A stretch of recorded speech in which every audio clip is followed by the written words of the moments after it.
Hello students, ये molecular basis of inheritance का part 3 शुरू करने जा रहे हैं।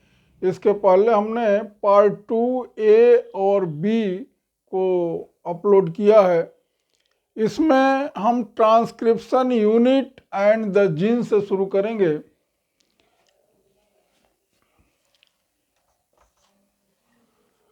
द सेगमेंट्स ऑफ डीएनए, माने डीएनए का वह खंड, सेगमेंट, जिसमें स्ट्रक्चरल जीन होता है, उसको हम सिस्ट्रॉन कहते हैं। सिस्ट्रॉन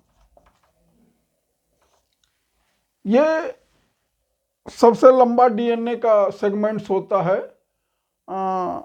इससे छोटा वो म्यूटान होता है, और इससे छोटा रेकान होता है। म्यूटान को यूनिट ऑफ म्यूटेशन कहते हैं, रेकान को यूनिट ऑफ रिकॉम्बिनेशन कहते हैं, और सिस्ट्रॉन जो है स्ट्रक्चरल जीन होता है जो पॉलीपेप्टाइड बनाने के लिए कोड करता है। तो डीएनए का सेगमेंट्स जिसमें स्ट्रक्चरल जीन स्थित होता है उसको हम सिस्ट्रॉन कहते हैं। In eukaryotes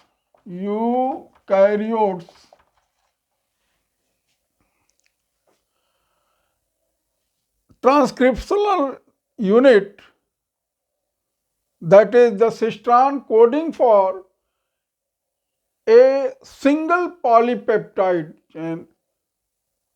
In eukaryotes, transcriptional unit,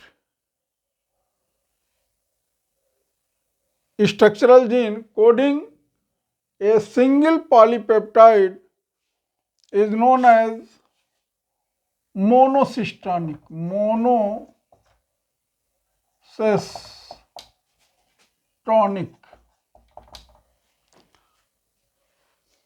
यानी कि यूकैरियोट्स में एक समय में केवल एक पॉलीपेप्टाइड चेन का कोडिंग होता है, मोनोसिस्टॉनिक होता है। जबकि प्रोकैरियोट्स में, इन प्रोकैरियोट्स ट्रांसक्रिप्शन पॉलीसिस्टॉनिक होता है, अर्थात the structural gene transcriptional unit of structural gene which code more than one polypeptide for a single metabolic pathway is known as polycistronic.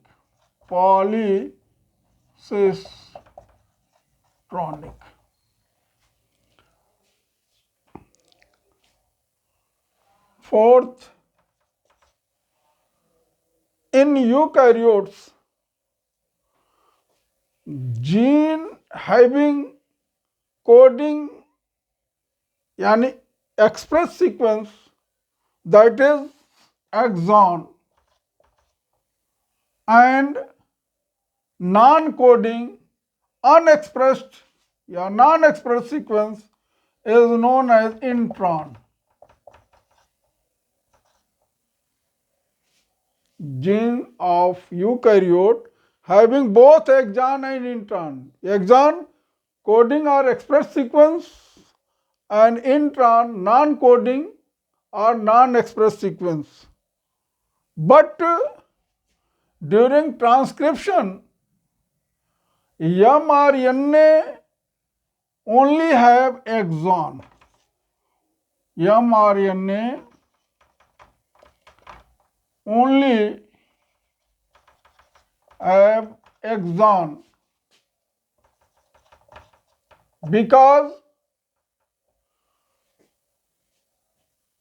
there is a process takes place where the intron portion of mRNA remove. Process is known as splicing, और इसका discussion, splicing का discussion हम लोग अगले heading में करेंगे। Transcription in prokaryotes, जैसा कि हम पहले भी बता चुके हैं कि प्रोकैरियोट में ट्रांसक्रिप्शन पॉलीसिस्टॉनिक होता है, यानी कि एक ही मेटाबॉलिक पाथवे में जो कई पॉलीपेप्टाइड्स का निर्माण होता है। In prokaryotes all the three RNA, tRNA, mRNA and rRNA, तीनों RNA का निर्माण DNA dependent RNA polymerase enzyme के द्वारा होता है। आरएनए पॉलीमरेज एंजाइम के द्वारा होता है, यानी तीनों प्रकार के आरएनए के निर्माण में एक ही enzyme DNA dependent RNA polymerase enzyme भाग लेता है। अब ट्रांसक्रिप्शन इन प्रोकैरियोट में कई फैक्टर यूटिलाइज होते हैं, जैसे alpha dash,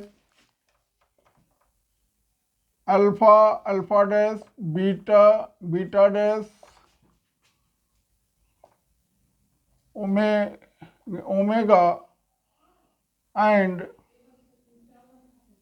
sigma factor. Transcription in prokaryotes को जो है हम 3 स्टेप में बांटते हैं: initiation, elongation and termination. During initiation यानी शुरुआत के समय सिग्मा फैक्टर प्रोमोटर रीजन पर आरएनए पॉलीमरेज एंजाइम के साथ जुड़ जाता है, जो कि स्टार्ट सिग्नल है, यानी प्रक्रिया को शुरुआत करने का जो है सिग्नल जो प्रमोटर रीजन होता है, वहाँ पर sigma factor RNA polymerase enzyme के साथ जुड़ जाता है, जिससे कि ट्रांसक्रिप्शन की प्रक्रिया यानी आरएनए के निर्माण की प्रक्रिया शुरू हो जाती है। जब एक बार प्रक्रिया शुरू हो गई तो फिर उसके बाद से सेकंड स्टेप आता है इलांगेशन। अब इलांगेशन के समय राइबोन्यूक्लियोटाइड आ करके जुड़ते जाते हैं और श्रृंखला जो चैन जो है आरएनए की बनती चली जाती है, पॉलीपेप्टाइड वो पॉलीन्यूक्लियोटाइड चैन जो है वो बनती चली जाती है। और ये जो सिग्मा फैक्टर है, ये सिग्मा फैक्टर को आरएनए पॉलीमरेज एंजाइम रिलीज कर देता है और ये बाहर चला आता है वहाँ से। अब प्रक्रिया चलती रहती है और लास्ट में जब ये चलते चलते टर्मिनेटर रीजन के पास पहुँचती है तो टर्मिनेशन के समय एक फैक्टर होता है रो फैक्टर। तो जब ही प्रक्रिया टर्मिनेटर रीजन पर पहुंचती है तो रो फैक्टर जो है आरएनए पॉलीमरेज एंजाइम के साथ बंध जाता है और आरएनए पॉलीमरेज एंजाइम वहां से हट जाती है रो फैक्टर के साथ, और जो नेसेंट नया बना हुआ आरएनए है वो बाहर चला आता है। ये जो ट्रांसक्रिप्शन की प्रक्रिया प्रोकैरियोट्स में ट्रांसक्रिप्शन की प्रक्रिया और ट्रांसलेशन की प्रक्रिया है, यानी ट्रांसक्रिप्शन मतलब डीएनए से आरएनए का बनना और ट्रांसलेशन मतलब कि आरएनए से प्रोटीन का बनना। ये दोनों ही प्रक्रियाएं साइटोसॉल में होती हैं, इसलिए कपल ऑफ प्रोसेस कहा जाता है। यहाँ जो आरएनए बनता है उसके लिए कोई प्रोसेसिंग की आवश्यकता नहीं होती है, क्योंकि इसमें सब कोडिंग रीजन होता है। जैसा कि यूकैरियोट में अभी हम आगे डिस्कस करेंगे, वहाँ प्रोसेसिंग की आवश्यकता होती है क्योंकि उसमें कोडिंग और नॉन कोडिंग रीजन होता है, लेकिन यहाँ कोई प्रोसेसिंग की आवश्यकता नहीं होती है। अब हम डिस्कस करेंगे ट्रांसक्रिप्शन इन यूकैरियोट्स। जैसा कि हम पहले भी बता चुके हैं, यूकैरियोट में ट्रांसक्रिप्शन जो है वो मोनोसिस्टोनिक होता है, अर्थात एक ही समय में स्ट्रक्चरल जीन से सिंगल पॉलीपेप्टाइड का निर्माण होता है। यह प्रक्रिया न्यूक्लियस के अंदर होती है और प्रक्रिया लगभग प्रोकैरियोट की तरह से ही जो है इसमें भी ट्रांसक्रिप्शन होता है। अंतर केवल ये होता है कि इसमें जो है कोडिंग और नॉन कोडिंग सीक्वेंस होता है, एक्सॉन और इंट्रॉन, जिसको बाद में चल करके स्प्लिसिंग की आवश्यकता पड़ती है। पोस्ट ट्रांसक्रिप्शनल प्रोसेस किया जाता है। यूकैरियोट में ट्रांसक्रिप्शन के लिए अलग अलग आरएनए के लिए अलग अलग पॉलीमरेज एंजाइम होता है। पहला है RNA polymerase, DNA dependent RNA polymerase first. ये जो है आरएनए की जो है पॉलीमराइजेशन में भाग लेता है 28S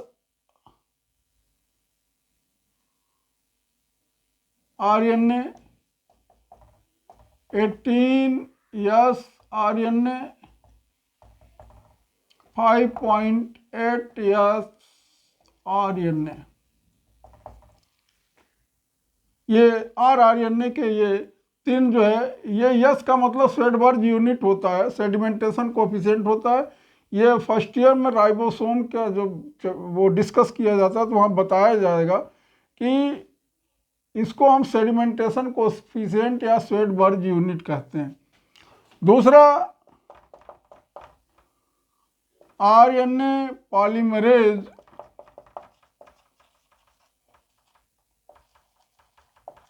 सेकंड, ये कोड करता है mRNA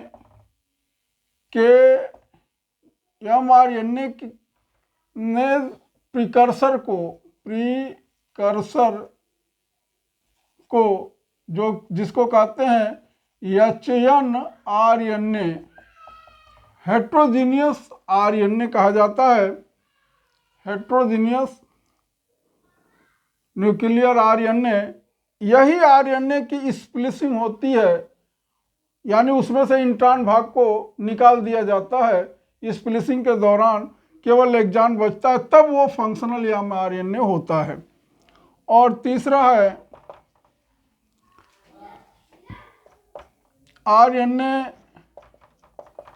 पॉलीमरेज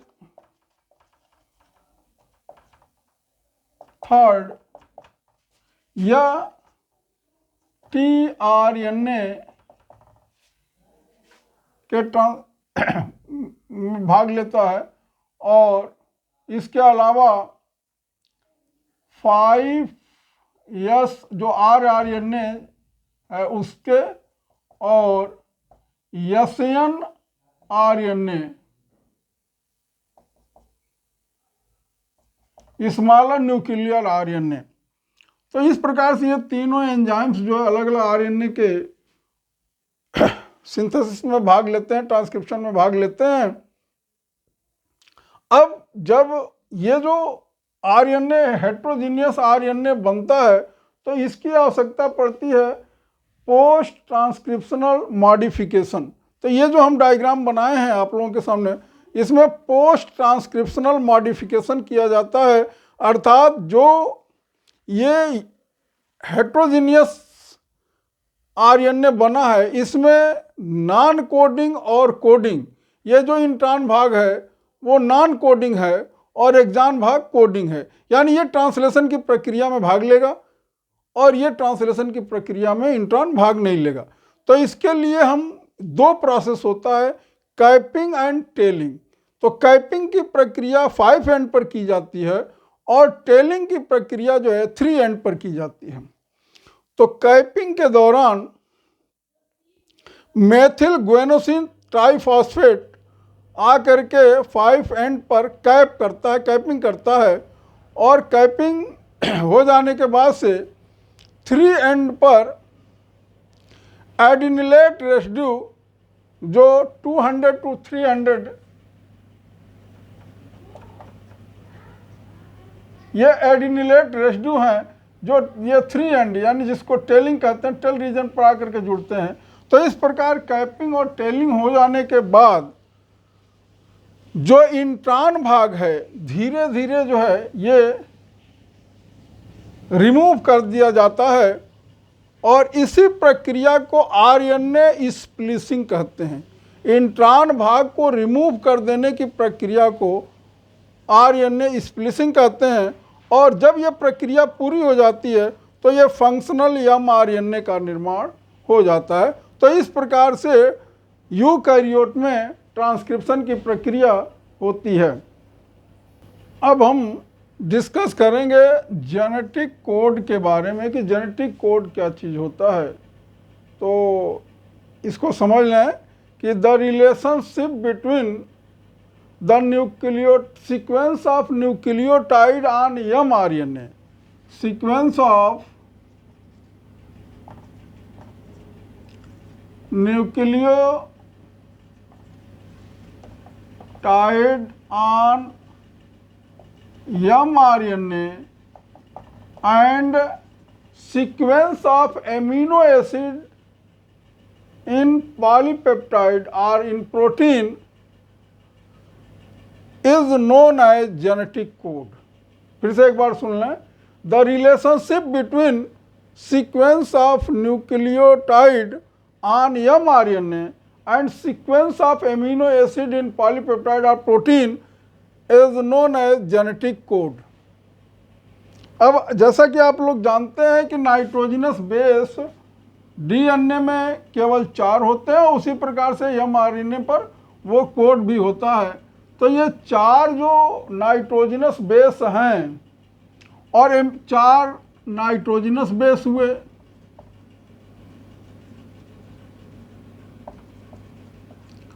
और 20 एमिनो एसिड्स होते हैं, एमिनो एसिड होते हैं।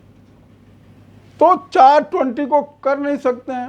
अगर जो हम नाइट्रोजनस बेस को जो है 2-2 को ले लें, डुप्लेट कर दें, तब भी जो है 4 का स्क्वायर करोगे तो बहुत होगा तो 16 हो जाएगा।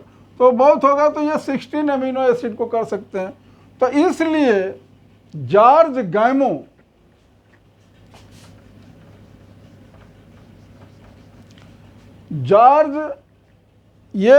गैमो हैं, इन्होंने बताया कि जेनेटिक कोड जो है ट्रिपलेट होता है, ट्रिपलेट होता है, अर्थात 4 का क्यूब करोगे तो 64 आएगा, और 64 सफिशिएंट है 20 एमिनो एसिड को कोड करने के लिए। बाद में चल करके डॉक्टर हरगोविंद खुराना ने बायोकेमिकली जो है आरएनए का सिंथेसिस किया था, और नीरनबर्ग ने जो है वो जेनेटिक कोड के नेचर को समझने के लिए आर्टिफिशियली प्रोटीन का संश्लेषण कराया था नीरनबर्ग ने। और सेबरी ओकोआ, इन्होंने ये बताया कि टेम्पलेट पर आरएनए पॉलीमरेज एंजाइम तो आरएनए के निर्माण में भाग लेता ही है सिंथेसिस में, लेकिन उस टेम्पलेट पर पॉलीन्यूक्लियोटाइड फास्फोराइलेज एंजाइम भी इस प्रक्रिया में भाग लेता है।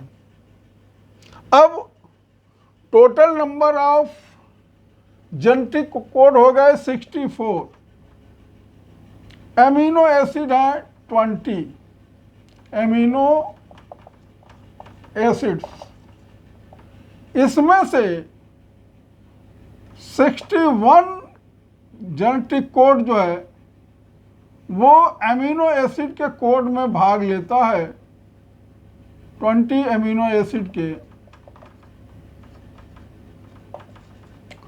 और जो 3 होता है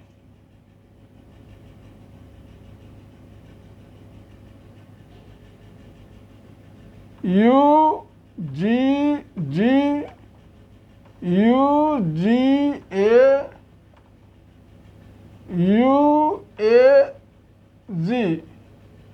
इसको टर्मिनेशन कोडान कहते हैं।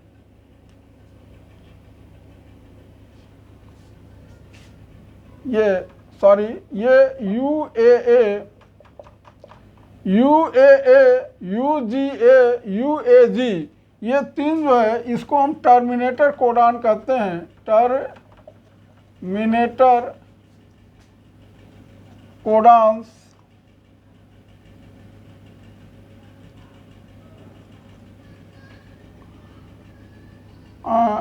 या इसको कह सकते हैं कि नॉन सेंस कोडान भी कहते हैं। नॉन सेंस कोडान कहा जाता है। यानी कि जब इस पर जो है वो प्रोटीन संश्लेषण के, प्रोटीन सिंथेसिस के समय राइबोसोम जब पहुंचता है तो इसके ट्रांसलेशन की प्रक्रिया यानी प्रोटीन सिंथेसिस की प्रक्रिया जो है रुक जाती है। इन्हें टर्मिनेटर कोडान कहते हैं। और एक कोडान है AUG। यह AUG को इनिशिएटर यानी कि प्रोटीन संश्लेषण की सिंथेसिस की प्रक्रिया को बिगिन करता है और इसके साथ साथ मेथियोनीन की कोडिंग भी करता है। माने मेथियोनीन एमिनो एसिड की कोड करने के साथ साथ AUG को इनिशिएटर कोडान भी कहते हैं। इनिशिएटर कोडान भी कहते हैं। अब थोड़ा सा कैरेक्टर देख लें कि प्रत्येक एमिनो एसिड के लिए जो है एक कोडान एक एमिनो एसिड के लिए होता है, स्पेसिफिक होता है। यानी कोडान स्पेसिफिक होता है, अनएम्बिगुअस होता है।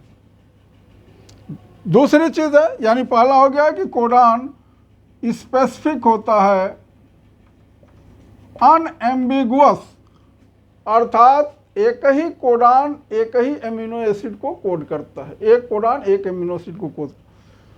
दूसरा है कि कोडान डीजनरेट होता है, डीजनरेट होता है, अर्थात एक ही एमिनो एसिड कई कोडानों के द्वारा कोड किया जाता है। माने कई कोडान जो है एक एमिनो एसिड को कोड करते हैं, इसलिए कोडान डीजनरेट होता है। तीसरी चीज है कि कोडान कामा लेस होता है, अर्थात जैसे ये अगर जो ये mRNA है और इस पर जो है ये क्रम जो है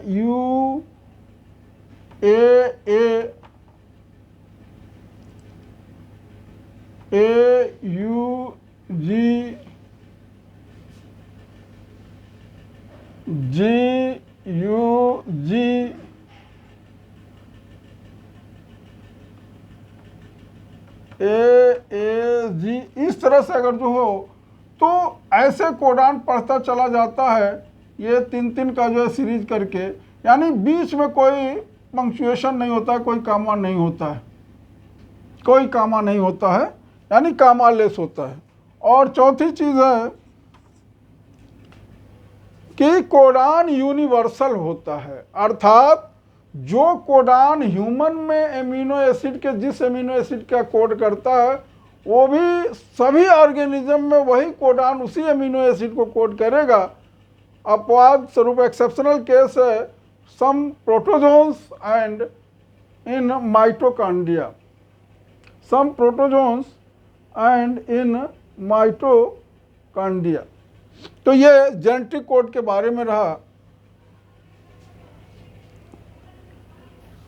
म्यूटेशन के बारे में हम पहले भी डिस्कस कर चुके हैं कि sudden heritable change in genetic material of the organism is known as mutation. फिर से आप लोग सुन लें, sudden heritable change in the genetic material of the organism is known as mutation. यानी जेनेटिक मटेरियल में अचानक कोई चेंजिंग हो जाए उसी को हम म्यूटेशन कहते हैं।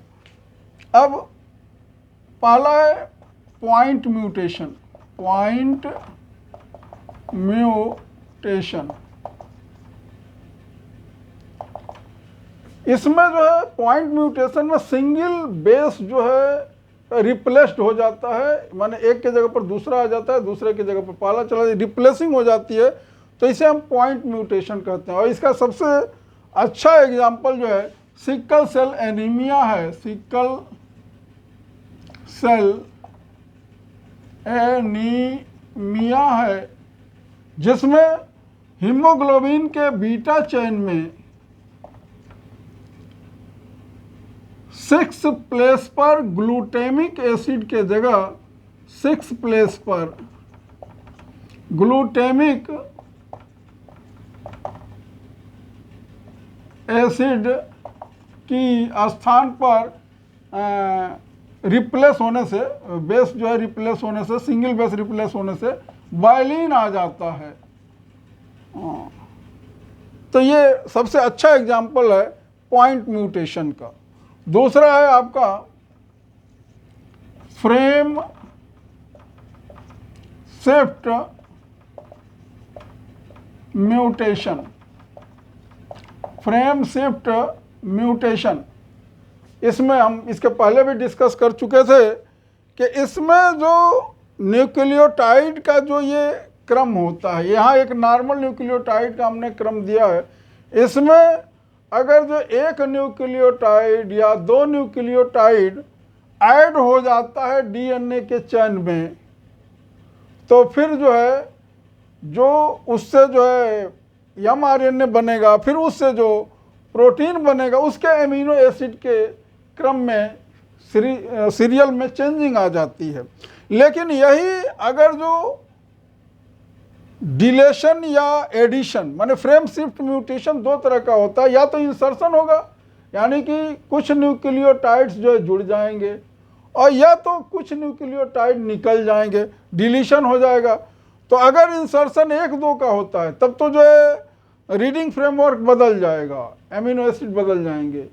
लेकिन अगर 3 या मल्टीपल ऑफ 3 होता है तब कोई चेंजिंग नहीं होगी, अलबत्ता जो है नए एमिनो एसिड बन जाएंगे या कुछ एमिनो एसिड नहीं बनेंगे। जैसे डिलेशन होगा और 3 या मल्टीपल ऑफ 3 हो जाएगा तो कुछ एमिनो एसिड नहीं बनेंगे, और अगर इंसर्शन होगा तो कुछ नए एमिनो एसिड बन जाएंगे। लेकिन ये तभी होगा जब 3 और मल्टीपल ऑफ 3, जैसे 3 न्यूक्लियोटाइड या मल्टीपल ऑफ 3, तो मल्टीपल ऑफ 3 का मतलब हुआ कि वो 3 या 6 हो या 9 हो, इस तरह से जो है अगर जो ऐड होते हैं तो फिर नए नए एमिनो एसिड बनेंगे, रीडिंग फ्रेमवर्क में कोई चेंजिंग नहीं होगा।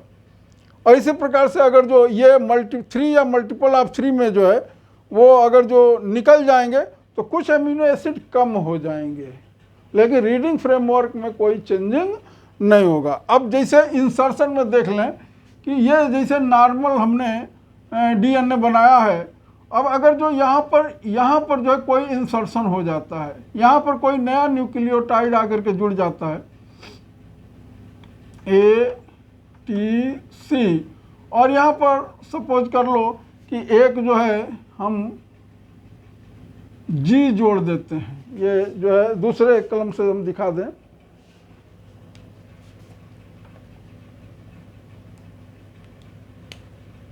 यहाँ G जोड़ दिए। अब ये पहले वाला G तो है ही है, GATCGA, क्योंकि हमने अभी पढ़ा कि न्यूक्लियो जेनेटिक कोड कामालेस होता है। अब जो रीडिंग फ्रेमवर्क उसका होगा तो ये तो पहले वाला कोई परिवर्तन नहीं होगा, वो तो सही होगा। अब ये परिवर्तन हो गया, अब ये GGA हो गया, एमिनो एसिड बदल जाएगा, ये TCG हो जाएगा, एमिनो एसिड बदल जाएगा, फिर ये जिससे जुड़ेगा वो हो जाएगा। तो इस तरह से जो है एमिनो एसिड चेंज कर जाएंगे। अब डिलेशन में देख लो कि कोई निकल जाएगा, अब ए टी, अब अभी इसमें से सी को हम निकाल देते हैं। सी जो है वो इसमें से निकल जाता है, तो ये जब सी निकल जाएगा तो यहाँ हो जाएगा जी ए टी सी जी ए। तो अब देखो यहाँ तो रीडिंग फ्रेम, अब ए टी जी हो गया, ए टी सी हो गया, और ये इसके लिए जो है अब आगे जो भी क्रम बनता जाए, तो इस प्रकार से एमिनो एसिड का क्रम जो है वो चेंज हो जाएगा, नए एमिनो एसिड बनने शुरू हो जाएंगे। तो इसी को जो है हम फ्रेम शिफ्ट म्यूटेशन कहते हैं। अब आगे हम स्ट्रक्चर ऑफ टीआरएनए के बारे में डिस्कस करेंगे।